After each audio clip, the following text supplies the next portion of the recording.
Games Game of the Year buzz, posting one of the best RPGs of all time, and especially in the modern gaming landscape, where you have early access games that overpromise and underdeliver. You have games that are full of glitches and bugs and exploits and greedy developers with, exploitative monetary systems and battle passes and whatever else. A game like this, a true single-player RPG experience, is extremely refreshing, and for me, as a lifelong fan of Dungeons and Dragons, I've been playing Dungeons and Dragons mainly as a dungeon master since I was 13 years old.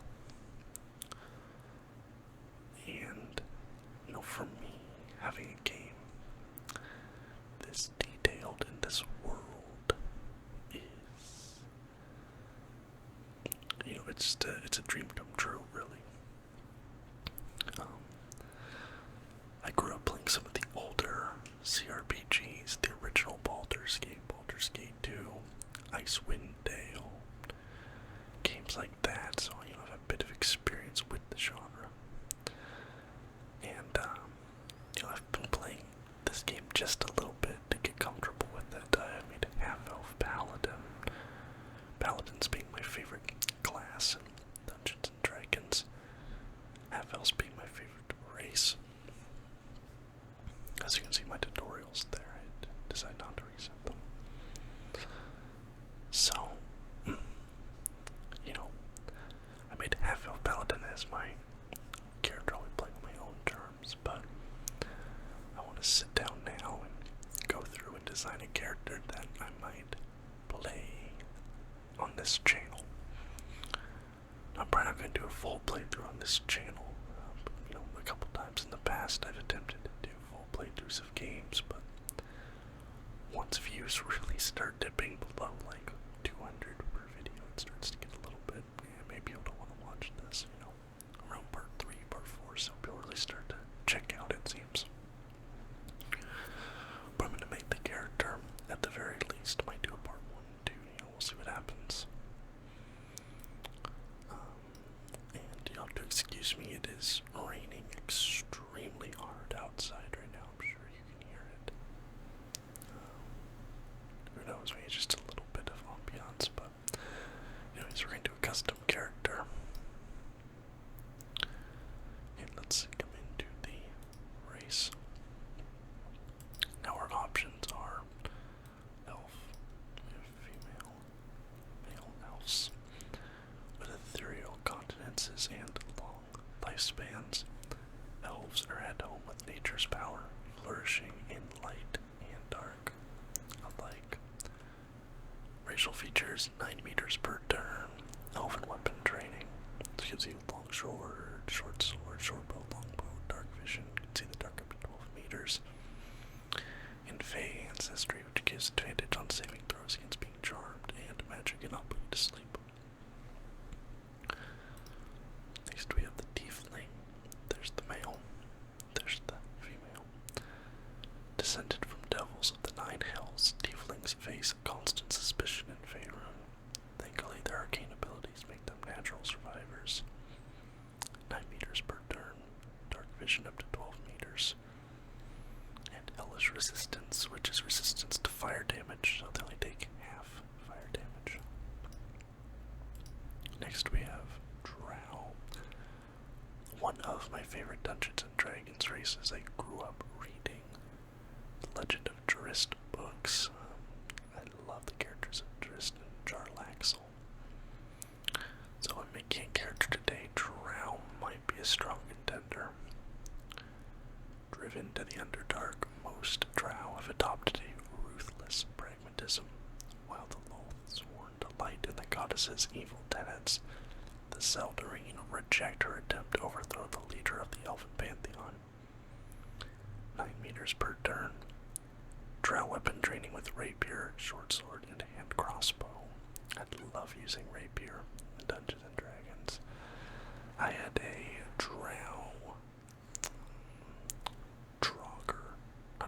Dampier, swashbuckler that had a rapier. Used, obviously really high dexterity, got up like 20 dex, plus 7 to hits, critted on 16 and above, added dexterity to weapon damage. I love rapier builds. Superior dark vision, can see in the dark up to 24 meters. Fey ancestry, so advantage on saving throws against being charmed and magic and put you to sleep. Next we have humans, the most common face in Faerun. Humans are known for their tenacity, creativity, and endless capacity for growth, 9 meters per turn. Civil militias, weapon proficiency with spears, spikes, halberds, and glaives, and armor proficiency with light armor and shields. Oh, I forgot to do there's the male drow. Male human. Female human now. One of my least favorite classes, Githyanki. With a ruthlessness born from mind flayer enslavement. Githyanki ride the astral sea atop red dragons, bringing their silver swords and psionic might to bear against any trace of the Illithid menace. Actions are ancestral knowledge. Gain proficiency in all skills of a chosen ability. Very interesting. Vivid cantrip of Githyanki, Psionics, Mage Hand, create invisible spectral hand that can ability to interact with objects. Base speed of 9 meters, martial prodigy. Armor proficiency with light and medium armor, as well as proficiency with short sword, long sword, and great sword. There's the male version, absolute goofball. Dwarf, as durable and unyielding as their homes of stone. Dwarves are some of the finest warriors, miners, and smiths of Faerun. Only 7.5 meters per turn racial speed. Proficiency with battle axe, hand axe, light hammer, and warhammer. Dark vision up to 12 meters, and dwarven resilience. Advantage on saving throws against poison and your resistance to poison damage. There's the lady dwarf. Half elf. As I said, my favorite race. Curious, ambitious, and versatile. Half elves are welcome everywhere, but struggle without a community to call their own. 9 meters speed.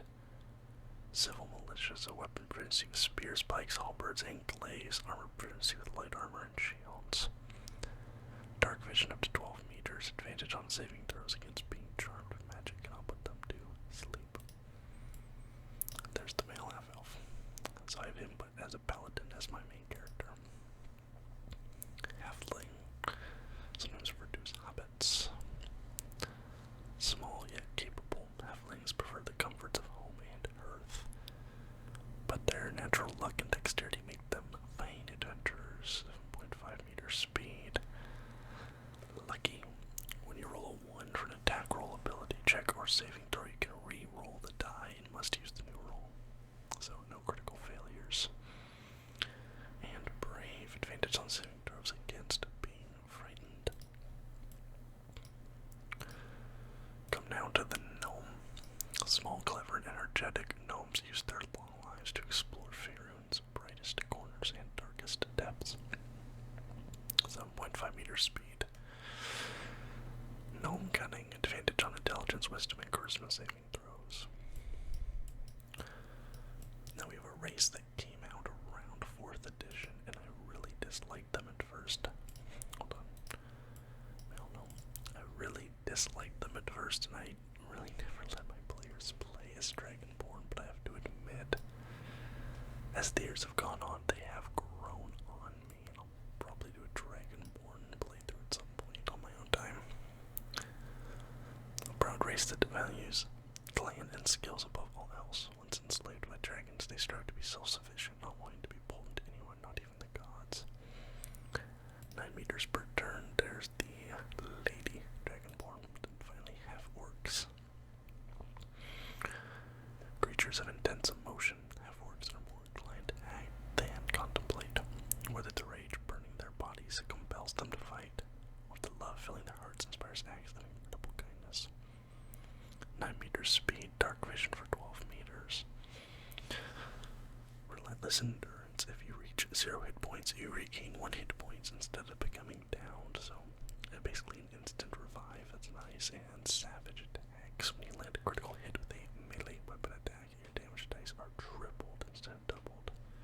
So they make for very good melee builds, barbarians, warriors, things like that. There's the mail. We're going to go through some of the sub-races real quick, then I'm going to decide. So we go to elf, you have high elf, or wood elf. So high elves are heirs to the mystical Feywild. High elves value magic in all its forms, and even those who should not study spellcraft can manipulate the weave. And you get to choose, you just start with a cantrip. Wood elf. These elves spend their reclusive lives in Faerun's forests. Decades of training in archery and camouflage are enhanced by otherworldly swiftness. Their movement speed increased by 1.5 meters. Tieflings, you have Asmodeus, Tiefling, bound to Nessus, the deepest layer of the Hells. These Tieflings inherited the ability to wield fire and darkness from the archdevil Asmodeus' infernal bloodline. And they start the cantrip Produce Flame.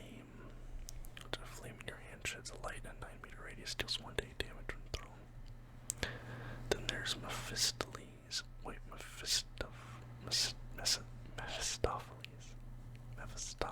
Tiefling. Descend to turn the archdevil Mephistopheles. You see these ones are blue. These Tieflings are gifted to the particular affinity for arcane magic. They start with a mage hand. And finally we have Zeriel Tieflings, are a little bit yellowy orange. Tieflings from Zeriel's bloodline are empowered with martial strength and can channel searing flame to punish their enemies. They have Thaumaturgy, gain advantage on intimidation performance checks. So this is a class well suited for a martial melee build. Drow, we have Lothsworn Drow. Raised by Loth's cult in the city of Menzoberranzan, these Drow embody the virtues of their corrupt and merciless goddess. Loth marks her followers with bright red eyes, so those in the Underdark will learn to fear them on sight. There's Seldarine Drow. Seldarine Drow can be found seeking allies from all over Faerun, aiming to settle their conflict with Loth and each other by any means necessary. Human doesn't have any subclasses, and neither does Gith Iliki. Dwarves, we have gold dwarves. These dwarves are known for their confidence and keen intuition. The culture of their deep kingdom values family, ritual, and fine craftsmanship. They get dwarven toughness, so hit point max increases by 1, increases by 1 again every time you gain a level. Just a little bit extra health for them. There's Shield Dwarf. Great losses in ancient wars against goblins and orcs have led these dwarves to adopt a cynical mindset, but they will endure anything to restore their ancestral homelands. They get dwarven armor training, proficient with light and medium armor. And finally we have Durgar. Once enslaved by the eldritch mind flayers, Durgar adapted to freedom with harsh practicality. Their cold demeanors and gift of stealth are well known throughout the Underdark. Spear dark vision of 24 meters and Durgar resilience advantage on saving throws against illusions and against being charmed or paralyzed. Half elf, high half elf, wood half elf, so again similar there, but then there's a drow half elf. Most half drow result of our liaisons between Seldarine Drow and Surfacers, while half drow inherited a few magical gifts. They are usually raised in the Underdark, and they have dancing lights. That's their evocation. Halflings, you have a lightfoot halfling. Stealthy but social, these halflings travel all over Faerun to make names for themselves. They have naturally stealthy, so they have advantage on stealth checks. Then there's Strongheart halflings. Legend has it that dwarven blood gave Stronghearts their hardiness, resistant to poison and wall springs of endurance. These halflings easily hold their own. And they have advantage on saving throws against poison and resistance to poison damage. Gnomes, you have rock gnomes. The most commonly seen gnomes on Faerun's surface, rock gnomes, are named as such for their hardiness and affinity for metal. Dark vision up to 12 meters. increase your proficiency bonus to history checks. Interesting. Forest gnomes, even smaller than their cousins and twice as reclusive. Forest gnomes are a rare sight in Faerun. They master magic and craftsmanship in their distant idyllic groves. They get to speak with animals. And 12 meters of dark vision. Finally, deep gnomes. More guarded than their surface cousins, deep gnomes survive in the Underdark with dark vision and skillful stealth, so they have 24 meters of dark vision and advantage on stealth checks. Dragonborn have very interesting subraces, because it determines what type of acid breath they get and damage resistances. This is part of why I've started to like Dragonborn so much. So black dragons have acid breath and are resistant to acid damage. Blue dragons have lightning breath and are resistant to lightning damage. Also, they just kind of look cool. Blue. My favorite is gold, bronze, and white. Brass. Fire breath, fire resistance. Bronze. Lightning breath, lightning resistance. My first character I made was a bronze dragonborn, but I had to delete him. I accidentally gave him the name of a companion you meet in the game, and that was a little bit silly. Copper dragon, back to the acid breath and acid resistance. But I think, yeah, I'm not a huge fan of the copper look. Gold is fire breath with fire resistance. I love the look of the gold dragon, very regal. Green is poison breath and poison resistance. I think that the only one that has poison instead of acid, yeah, they're the only poison one, is green dragons. But personally, I've never liked the look of green dragons. I never really run them in any of my campaigns. Red dragon, of course, fire. Silver is ice, as is white. I usually like the look of white better on actual dragons, but in this game I think silver looks a little bit better. And nope, there's no differences for half-orcs. So I think we're going to make a drow. I think we're gonna make a drow lady. Let's do that. Because I want that. I think I want to use a rapier, whatever I do here. 24 meters of dark vision. Yep. But I think we're gonna go Seldarine drow. We want to be kind of a good person here. Now, like I said, I was a paladin on my character I'm playing, so I'm not gonna be a paladin, but we have barbarian. Strong embrace, the wild that hides inside, keen instincts, primal physicality, most all unbridled, unquenchable rage. You use rage on armored defense, but personally for a drow, it doesn't really make sense to me. Bards. You know, music is more than a fancy, it has power. Through studying adventure, you mastered song, speech, and the magic within. Cleric is interesting, but I don't know. Clerics representatives of the gods they worship, holding potent divine magic for good or ill. And you gotta pick a deity here. I'm not sure if it makes a difference, to be honest. But there's a bunch of different deities, and you have different domains. Life. Light. Do you get different deities here? No. War. I'm not seeing any differences. Trickery. Tempest. Yeah. Druid. This is sort of interesting to me. Maybe not as a drow. Maybe if I was a wood elf. Even an elf. But you can turn into different animals. Druids trail the elemental. Forces of nature. Share deep kinship with animals.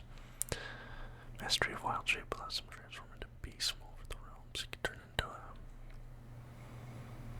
a bear, you can turn into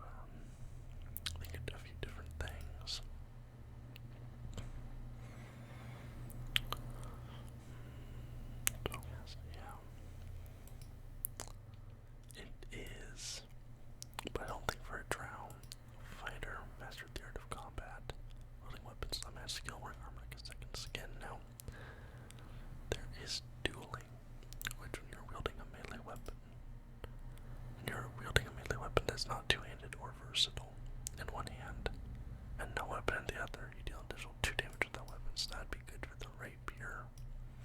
A dueling fighter. Bono, we have monk.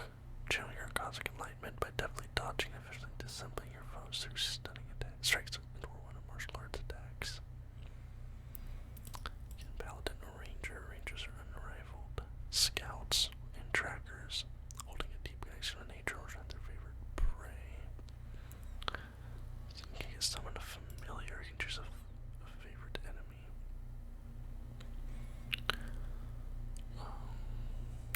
Mage breaker. Proficiency arcanic address. Gets true strike. Keeper at the veil. Especially 9 creatures on planes of existence. Proficiency good and evil. Ranger knight. You've sworn to serve a crown or nation and seek to bring its foes to ruin. Gain skill proficiency in history and armor proficiency with heavy armor.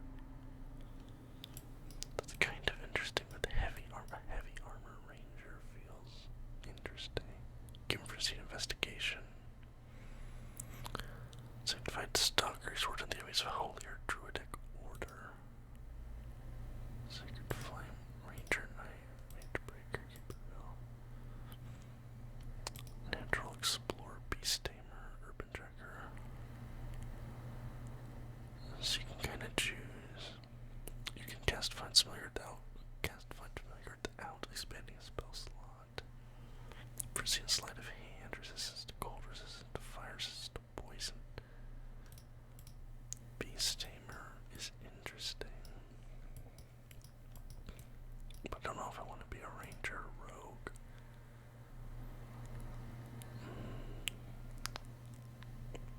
I don't know. Sorcerer. Sorcerers are interesting because you don't have to use spell slots. Or no, you don't have to prepare spells. You get wild magic. Powers come from ancient forces of chaos. They turn to new wing to burst free at any moment. Draconic bloodline. Being scared draconic magic. This one's interesting because you get hit points bonus. You get armor class 13. Storm sorcery. You can fly.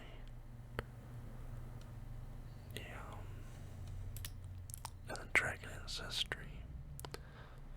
You get level 6 spell steal acid damage, more powerful.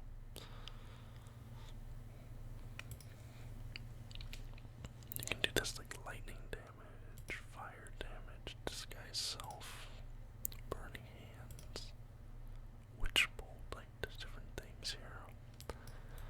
If you're a draconic sorcerer, warlocks bound by pact to an all-powerful patron. Warlocks trade their loyalty for supernatural abilities and unique magic. Wizards has their game, which was like natural schools of magic. You obviously need to prepare spells and such.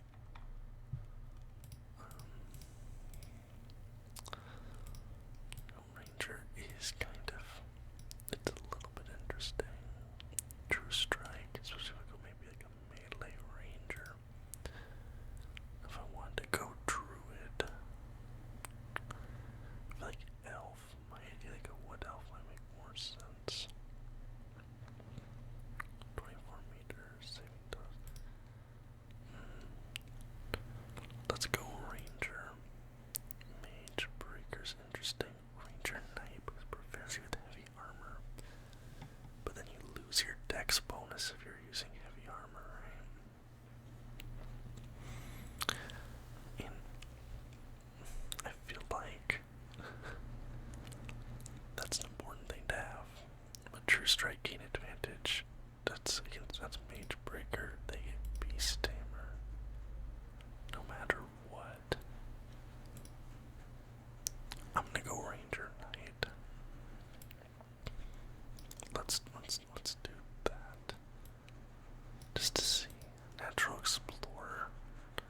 I think beast tamer. Familiar without using a spell slot's kinda nice. Acolyte, insight, religion does not make sense. Charlatan. Outlander, it makes sense. Urban athletics and survival. Yeah, we'll do Outlander. Then ability, we'll use the recommended here. How far are we right now? Because we have her to this point. Okay, we're gonna edit her appearance. Female. I can't hear her voice. I'm gonna pause the recording and then turn on my speakers. Okay, I listened to them. I'm gonna go with voice 4. We're gonna look at a couple different tints now. Well, let's figure out the skin tone. I like a bluish trowel like that. Yeah, like these. That's just a person. That's not a trowel. But give me like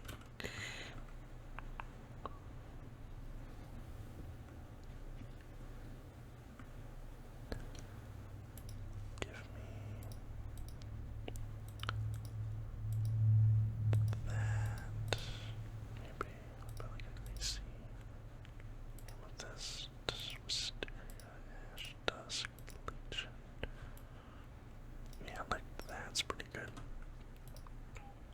So we'll look at the faces in that skin tone.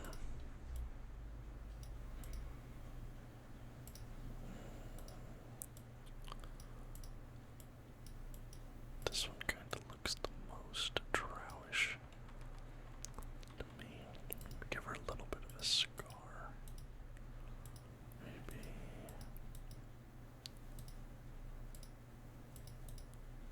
that. See, she's in a little bit of combat. Alright.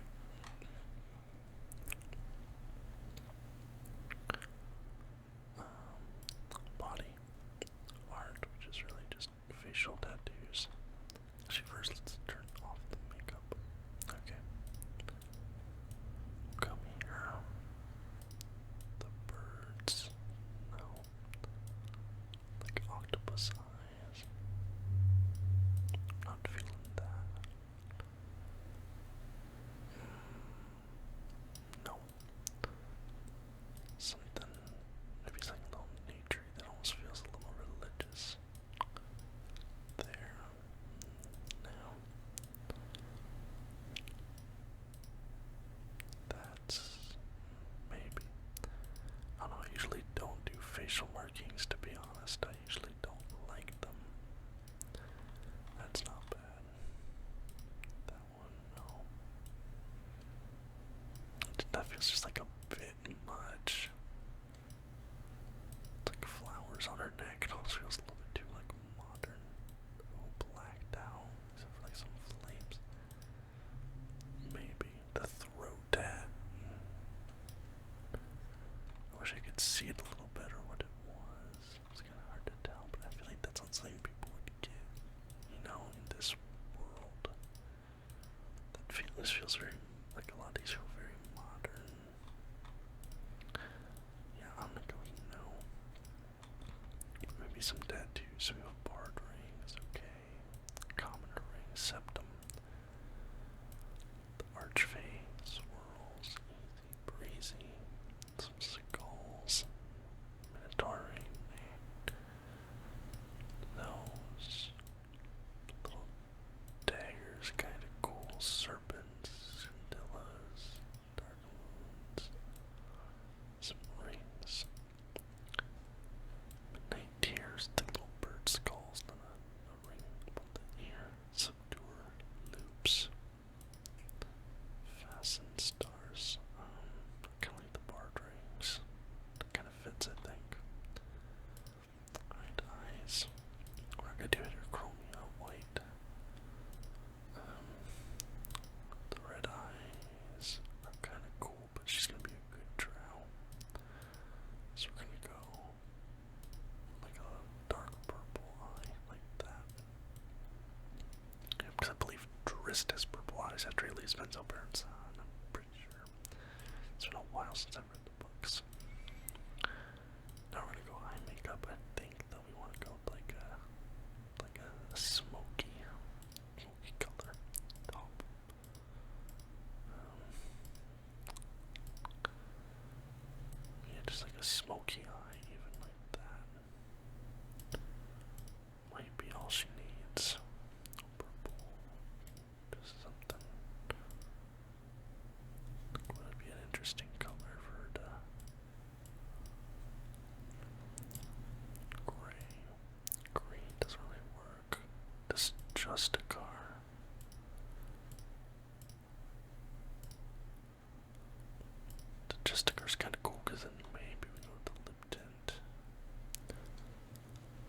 was hoping they're gonna have the same color, but they don't really. Maybe that one. And we can bring it down just a bit. Okay. Here. Now drowns tend to have a white here, not a gray. Ooh, I like this one because it's a little bit of like a silvery blue tint to it, so we can go bald, which I don't really care to do. Kind of like a side, I had the braids on that side. Now we have to remember she's a ranger, so she's out amongst nature, so maybe something. That looks a little silly. That's not bad. There, I always kind of go with though. That looks silly. No, we want something a little utilitarian, but that's still hair.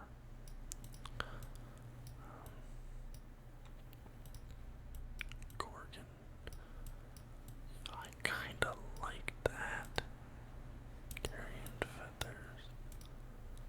Now that's. Actually, I like that one. I do like that one. Alright. Highlights brown, yellow, blue. Some purple highlights. Neutral blonde. Ash blonde. Can we get some like a little bit of blue tint in there? That looks good. And then the gray. Where's the gray at? So I make it like purple, make it really obvious. Just little patches. Like a gray blue. I like that hair though, kind of makes sense I think for a ranger character. That one's kind of nice too though. That also feels kind of utilitarian. Maybe a little bit. That.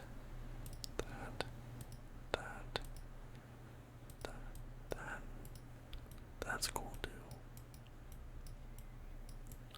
This almost feels more rangery to me. On facial hair, we don't have any facial hair for her. I'd say that feels about done. Oh no, that's the head. What was this?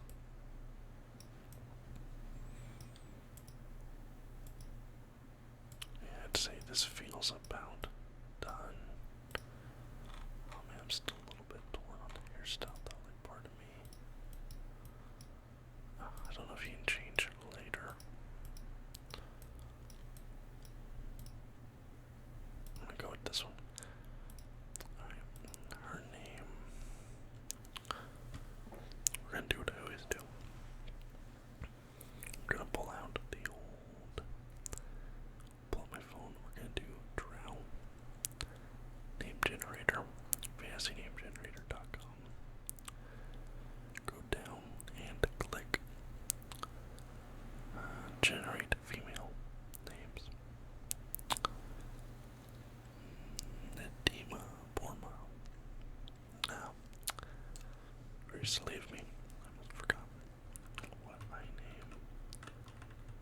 All female characters. Alestria. Now to choose a guardian. Now what I find interesting here is that Dragonborn's not an option. I've only got about 2.5 hours into the game, so I'm not sure maybe if that's part of the reason. You know, there's a reason for it, but let's just pick guardian. Let's pick let's do a male tiefling.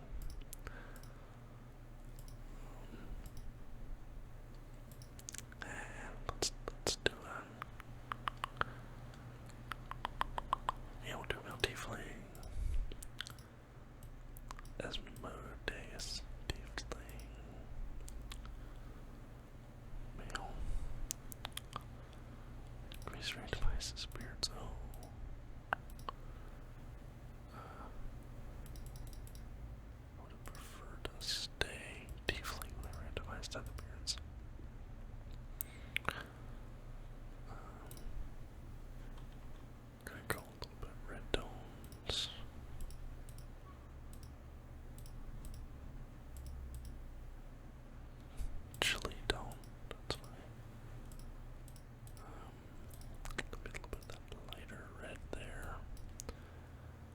his face. You can have some of this. You can have some of that. Right there, Fred. Let's do that. Eyes. Demonic red one. Demonic red two. Demonic yellow. Demonic green. Demonic blue. Demonic purple. White. Demonic. Honestly, the demonic green's kinda sick. Or the white with the red in the middle. We're just gonna go with the demonic red. Keep it simple. I don't know what role this dude's gonna play for me in the story. Let's give him. Let's give him some good hair. Let's give him.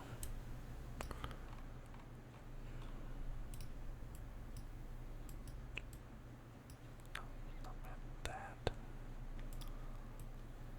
We'll give him that one. Facial hair. Oh, the mustache rocks. The mustache on him, it does not look ridiculous at all. We'll go there. Then the horns. You can do like cut off horns. Some cool horn option. Tiefling would be a cool class. A cool race to play, rather. Twisty horns is cool, but let's give them. Let's give them those ones. Ash, black horns, red horns. Oh, some red horns. Kind of interesting. Horn tip color, then they go like a black. Yeah. Red horn going into a black tip is kinda sick. Looks like it's a part of his skin almost. Alright, that's gonna be our guardian. We'll venture forth here. We'll just let this cutscene play up. I'm actually gonna play the start of the game. I might, as I said, that'll be another video. I just wanted to create a character here, but we have created a drow ranger, and hopefully you guys find this video interesting, because it will be at least doing part 1 of a playthrough of this game, maybe an hour or so of gameplay. They'll probably be out later this week. I'll probably do 2 Baldur's Gate videos this week, instead of waiting a week to do part 1 of the playthrough. But thank you guys so much for watching. I do hope you enjoyed the video. If you did, please leave a thumbs up. Subscribe to the channel for more content just like this almost every single day.